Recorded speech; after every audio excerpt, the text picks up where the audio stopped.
청취자 여러분, 반갑습니다. 혹시 거래량은 엄청나게 터지는데 주가는 영 힘을 못 쓰거나 반대로 거래량은 없는데 주가만 슬금슬금 오르는 거 보신 적 있으신가요? 네, 그런 경우들 종종 있죠. 오늘 저희가 살펴볼 자료들이 바로 이러한 상황들을 좀 더 깊이 이해하는 데 도움을 줄 수 있는 역시계 곡선이라는 기술적 지표, 그리고 그와 관련된 여러 거래량 분석 기법에 대한 이야기들입니다. 맞습니다. 단순히 차트 표면만 보는 게 아니라 그 뒤에 숨겨진 주가와 거래량의 관계를 읽어보려는 시도라고 할 수 있겠죠. 자, 그럼 이 역시계 곡선, 이게 정확히 뭔가요? 이름부터 조금 생소한데. 네, 이게 뭐 복잡하게 생각할 건 없고요. 기본 원리는 간단합니다. 주가 이동평균선하고 거래량 이동평균선, 보통 20일이나 25일선을 많이 쓰는데요. 네네. 이 두 개의 관계를 그냥 2차원 그래프에 점으로 찍어서 쭉 연결한 거예요. 가로축이 거래량, 세로축이 주가, 이렇게요. 아, 점들을 이은 선이군요. 근데 왜 역시계죠? 그 점들이 움직이는 걸 보면요. 보통은 시계의 반대 방향으로 이렇게 빙글 돌아가는 경향이 많아서 그런 이름이 붙었습니다. 그렇군요. 그럼 이걸로 뭘 보려는 건가요? 여기서 중요한 포인트가 나오는데요. 이 지표의 목표가 뭐랄까? 지금 사세요, 지금 파세요. 이런 정확한 매매 시점을 딱 집어주는 게 아니에요. 아, 타이밍이 아니라. 네. 그보다는 지금 이 주식이 전체 흐름 속에서 어떤 단계, 어떤 국면에 와 있는지를 파악하는 데 더 중점을 둡니다. 자료들에서는 이걸 보통 8가지 국면으로 나누어 설명하거든요. 8가지 국면이요? 꽤 많네요. 그걸 다 외워야 하나요? 다 외울 필요까지는 없고요. 큰 흐름만 이해하시면 됩니다. 자료들을 종합해보면 크게 봤을 때 주가가 바닥 근처에서 거래량이 슬슬 늘기 시작하는 시기, 8국면, 1국면 이렇고요. 네, 바닥 따지고 출발 준비. 그렇죠. 그러다가 이제 주가랑 거래량이 같이 막 힘차게 오르는 상승 구간, 이게 2, 3국면 정도 되고요. 상승 구간. 가장 좋을 때네요. 그쵸. 근데 그 다음이 중요해요. 주가는 아직 높은데 거래량이 먼저 좀 꺾이거나 확 줄면서 정점을 좀 암시하는 구간이 있어요. 4국면, 5국면. 아, 뭔가 불안한 신호군요. 네. 그리고 마지막으로 이제 주가랑 거래량이 같이 하락하는 시기, 6, 7국면. 이런 큰 틀로 이해하시면 됩니다. 흐름으로 보니까 좀 이해가 되네요. 그럼 지금 어느 국면에 있는지를 아는 게 왜 중요한 거죠? 예를 들어서요. 똑같이 거래량이 엄청 많다고 해도요. 상승 초입, 그러니까 2국면에서 터지는 거래량하고 주가가 이미 막 한참 오른 뒤 3국면 후반이나 4국면에서 터지는 거래량은 그 의미가 전혀 다를 수 있거든요. 아, 그렇죠. 상황이 다르니까. 네. 그래서 현재 위치를 알아야 그 거래량의 의미를 제대로 해석할 수 있다. 이런 얘기입니다. 그래서 자료들에서 다른 지표들이랑 같이 봐야 한다고 그렇게 강조하는 거군요. 그냥 거래량 막대 그래프만 봐서는 놓칠 수 있는 걸 보완해준다, 이런 말씀이시죠? 정확합니다. 특히 OBB 같은 지표도 언급되지만 볼륨 오실레이터라는 지표가 아주 중요하게 다뤄졌어요. 볼륨 오실레이터요? 그건 뭔가요? 이것도 원리는 어렵지 않습니다. 단기, 예를 들면 5일 거래량 이동평균선하고 장기, 20일 거래량 이동평균선하고 그 차이를 보여주는 거예요. 아, 단기 이평선과 장기 이평선의 차이? 네. 그러니까 단순히 거래량이 많다, 적다 이걸 넘어서서 거래량의 어떤 변화 강도나 추세의 전환점 같은 걸 포착하는데 더 민감하게 반응한다는 거죠. 변화의 강도.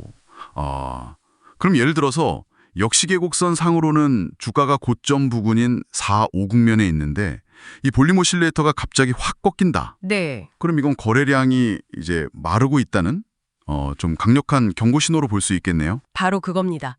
반대로 바닥권인 8국면이나 1국면에서 오실레이터가 이렇게 고개를 들기 시작하면 이제 상승으로 전환될 수도 있겠구나 하는 초기 신호로 볼 수도 있고요. 오, 상당히 유용해 보이는데요. 그럼 이걸로 실제 매매 신호 같은 것도 잡을 수 있나요? 자료들에서는 그런 구체적인 활용 아이디어도 제시합니다. 예를 들어 볼륨 오실레이터가 영선을 위로 돌파하는 걸 골든 크로스라고 보는데 이게 나오면서 동시에 강한 양봉 캔들이 나타나면 매수 진입 시점으로 고려해 볼 수 있다거나 네. 반대로 오실레이터가 어떤 중요한 추세선을 아래로 깨고 내려갈 때는 매도 시점으로 생각해 볼 수 있다. 이런 식으로 역시계 곡선상의 위치랑 오실레이터의 움직임을 결합해서 보는 거죠. 듣다 보니 정말 중요한 지적이 하나 생각나는데요.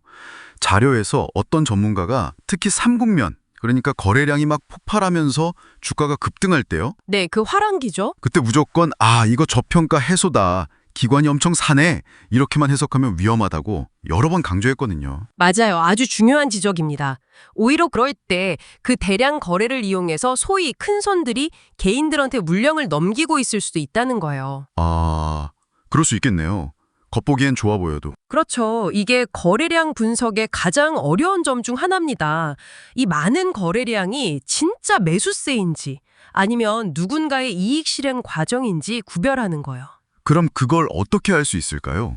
자료에 따르면 이럴 때 볼륨 오실레이터가 먼저 하락 신호를 보내는 경우가 있다거나 아니면 소위 큰손 비중을 보여주는 BIS 같은 다른 보조 지표의 변화를 통해서 그런 함정을 감지할 수도 있다고 합니다. BIS요? 그건 또 뭔가요? 네, 그것도 이제 큰 손들의 매매 동향을 추정하는 지표 중 하나인데요. 사실 이런 좀 더 심층적인 분석 방법이나 수식 활용에 대해서는 특정 전문가가 자신의 유료 콘텐츠에서 더 자세히 다룬다고 언급하기도 했습니다. 아, 그렇군요. 뭐 더 깊이 알고 싶으면 참고할 수도 있겠네요. 자, 그럼 이 모든 분석들이 결국 우리 청취자분들께 어떤 의미가 있을까요? 네, 오늘 살펴본 자료들을 종합해보면요. 역시 계곡선이나 볼륨 오실레이터 같은 어떻게 보면 좀 더 섬세한 거래량 지표들을 함께 활용하면요. 네. 단순히 가격이 오르고 내리는 건 너머에 있는 주식의 현재 위치나 상태를 파악하는데 꽤 유용한 틀을 얻을 수 있다는 겁니다. 가격과 거래량 사이의 그 미묘한 역학관계에 좀 더 집중하게 되는 거죠. 그렇게 되면 잠재적으로 위험한 고점에서 막 따라붙거나 너무 성급하게 바닥에서 파는 실수를 좀 줄이는 데 도움이 될 수 있겠네요. 그렇죠. 그런 효과를 기대해 볼 수 있다는 겁니다. 하지만 꼭 기억해야 할 점은 이것도 뭐 만병통치약은 절대 아니라는 거예요. 네, 늘 그렇듯이. 자료들 스스로도 계속 강조합니다.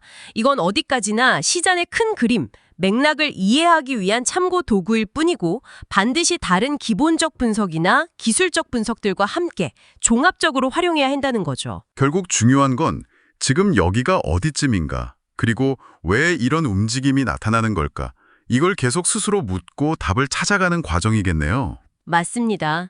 그게 핵심이죠. 마지막으로 이런 질문을 한번 던져보고 싶습니다.